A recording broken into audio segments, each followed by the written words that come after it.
So magandang hapon sa inyo lahat mga tol, at nandito ulit tayo ngayon sa Biyahero Motor Sales. Dito lang po yan sa J. Catolico, Senior Avenue, Lagao, General Santos City. Tabing kalsada lang po siya at makikita nyo na etong branch ng Biyahero. At sa nagre-request na itong ating feature ngayon sa video na to, walang iba kundi ang Suzuki Raider 150 na carb type. Ito mga tol ay merong color combination na color red, glossy black, and then meron siyang silver sa kanyang decals. So ito po ay meron siyang color red din sa kanyang mugs, no? So yan, napakaganda ng kanyang color combination. And yung kanyang engine naman, meron siyang color gold. At kung titignan mo yung kanyang kabuang disenyo at yung kulay, napakaganda. Talagang attractive din ang isang ito. Unahin mo natin sa kanyang engine specs. Ito ay merong 150 cubic centimeters, naka 4-stroke, dual overhead cam, single cylinder, at ito ay merong 4 valves. So ito mga tol ay merong 6-speed manual constant mesh, at ang kanyang cooling system naman, syempre ito ay naka air cooled ang kanyang cooling system. Goods na goods pa rin yan, at pwedeng pwede pa rin sa long ride etong motor na to. Puntahan natin sa kanyang harapan mga tol. Kung mapapansin nyo, yung kanyang headlight, meron siyang color blue na lens dito sa kanyang headlight. At syempre gumagamit siya ng bulb type sa kanyang headlight, no? At dito rin sa ating signal light na integrated, so meron din siyang bulb type. So ito mga tol ay old model ng ating Suzuki Raider 150, either 2021 model or 2022. So nandyan lang sa dalawang yan etong model ng motor na to. At dito naman sa ating cowling, so ito meron siyang emblem na naka-emboss dito. So meron siyang letter Z or S na initial ng Suzuki. So meron siyang letter S na initial ng Suzuki dito. Napakaganda. At meron siyang combination dito ng glossy red, and dito naman sa ating cowling meron siyang glossy na black. At sa kanyang gilid naman meron siyang minimal sticker dito na may combination ng red at white. So punta naman natin yung kanyang front fender. Ito mga tol ay merong dolphin type na fender dito sa kanyang harapan. At yung quality napakaganda, napakakapal, at napakatigas din. So ito mga tol, hindi ko lang alam kung kapag ito ay natumba or nasagi itong front fender na to, so prone siya sa basag.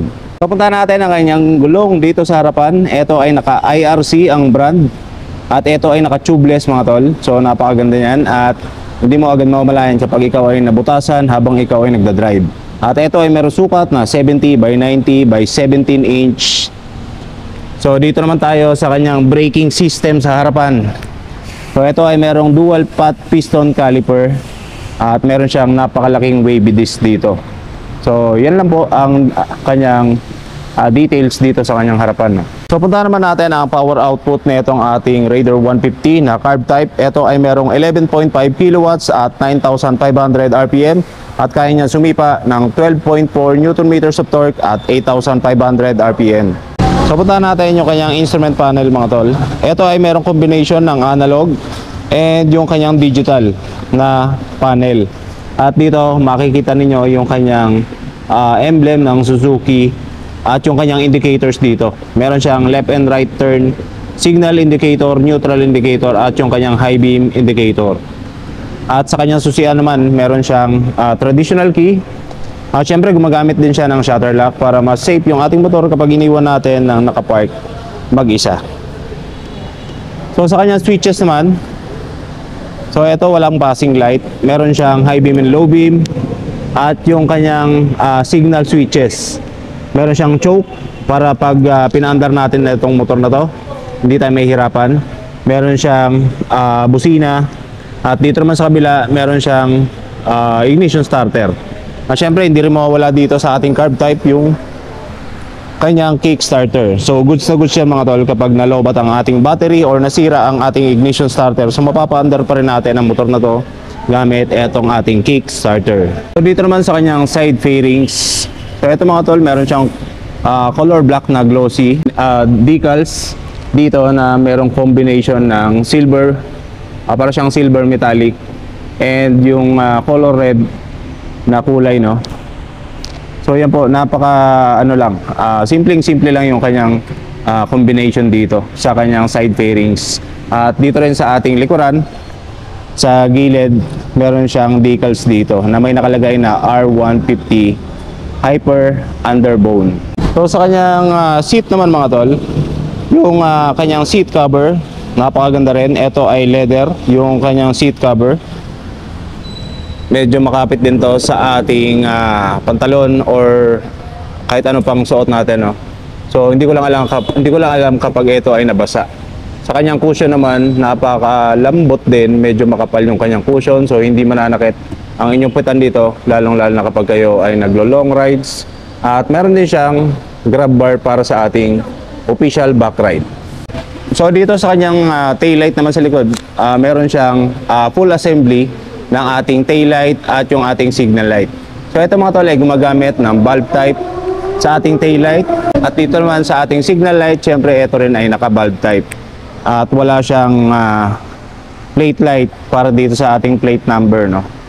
So ito kasi ay old model ng ating Suzuki Raider 150. So sa kanyang suspension naman dito sa likuran, ito ay gumagamit ng monoshock via swing arm. At sa kanyang braking system, meron siyang single piston caliper at meron siyang napakaliit na wavy disc. Sa kanyang mags naman, meron siyang color red na glossy.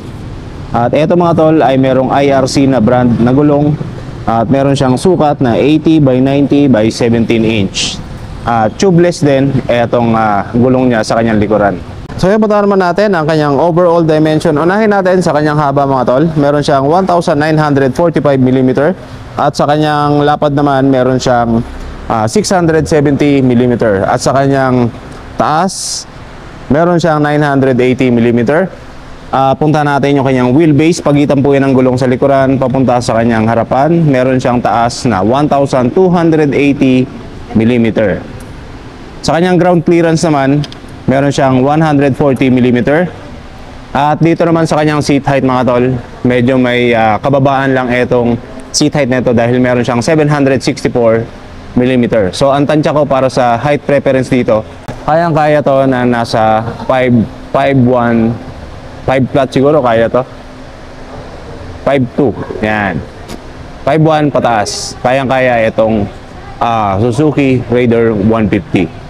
Ito ay merong 4.2 liters fuel tank capacity.